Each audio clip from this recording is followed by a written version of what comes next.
Okay, I was under the 20-minute assumption as well, so I will try to move it along as quickly as possible.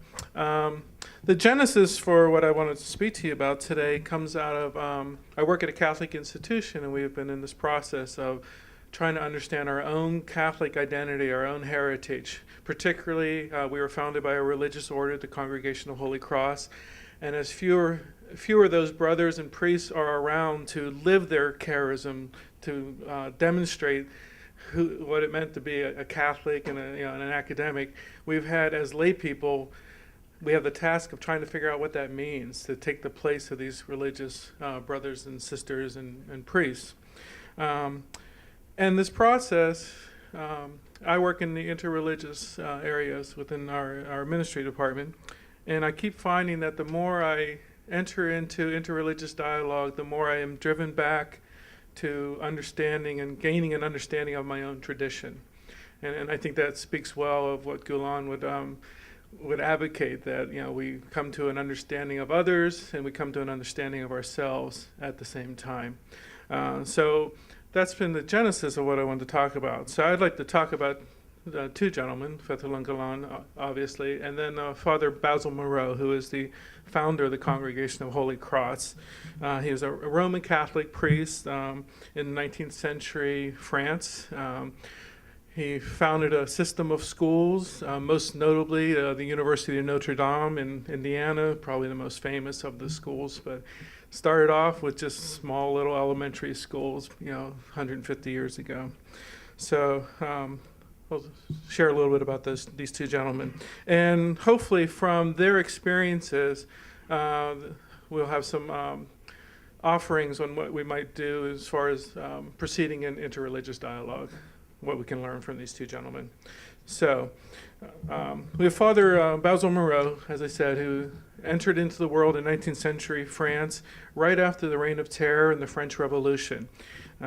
France was in extreme turmoil. It had been a Catholic nation prior to the Revolution, but the church was very much involved with the monarchy. But France was in difficult times. They had just gone through a 7 years war.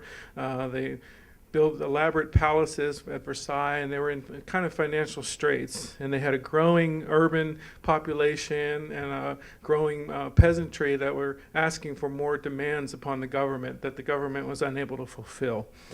And it was spiraling into debt, which ultimately led to this revolution. Plus, at the same time, you have individuals such as Voltaire and Locke, Rousseau, Montesquieu, offering a new understanding of social order, where they were questioning social hierarchies and raising the belief that no person should be subject to another person, that each person is equal, which are actually concepts that go back to Augustine and the Christian understanding that all people are created in the image of God, although they were not citing that connection at the time.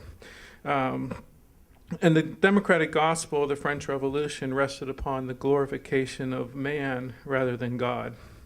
And so there was this close tie between the church and the monarchy, which eventually led to very harsh retaliation by the revolutionaries against the Catholic Church of its time. The government, the National Assembly that came into power, nationalized church property, outlawed religious communities such as the Jesuits. Clergy were required to submit an oath to civil constitution or be deported or executed. Citizens were given religious freedom. France at that time was a Catholic nation. So this, again, went against the interests of the Catholic Church at the time. And during this reign of terror, a deist religion was declared in France, and Christianity was denounced as superstitious.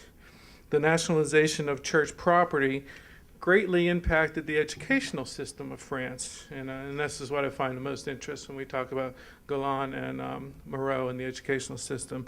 France's school system was predominantly run by the church prior to the revolution. So in the wake of the revolution and basically the elimination of the influence of the church, there was a vacuum in the educational system. Good majority of the teachers had been religious priests They were no longer able to operate unless they took an oath to the government. So you had, in the aftermath of the French Revolution, a deterioration of the educational system within France. So we have these two figures that were born in the aftermath of radical political transformations of their respective countries, in which the former government structures were largely aligned with religion, Catholicism in France, Islam in the Ottoman Empire. Both countries would succumb to democratic and revolutionary reforms in the aftermath of political and military structure.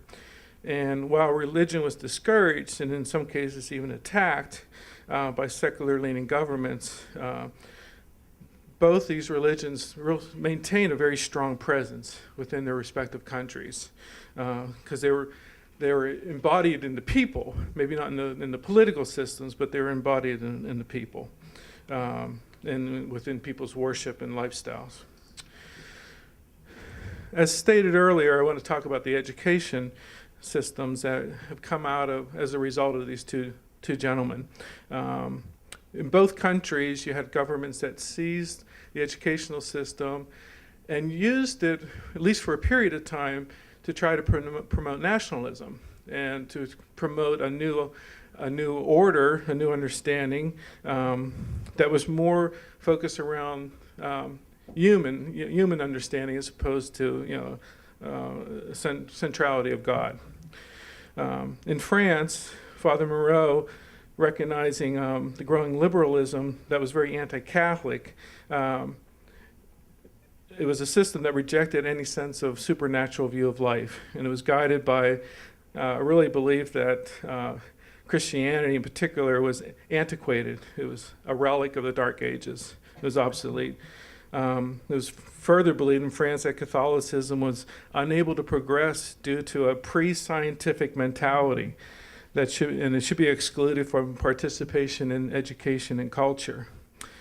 And Father Moreau would work against these kind of prevailing attitudes and against this state monopoly on education, viewing it as unjust, and trying to isolate the philosophic principles of the liberals. And he argued that this kind of secular understanding of education really fostered skepticism and pantheism. So he would, he sought to work against this, but he worked within the government structure. He did not try to start a dissident movement. He tried to gain approval for a new educational system within the French government and tried to gain full teaching rights for Holy Cross priests and brothers that were emerging. And I think this is a point to remember when we talk about dialogue, that we work within existing systems. It's not always a confrontational. We have to respect those that we are in dialogue with.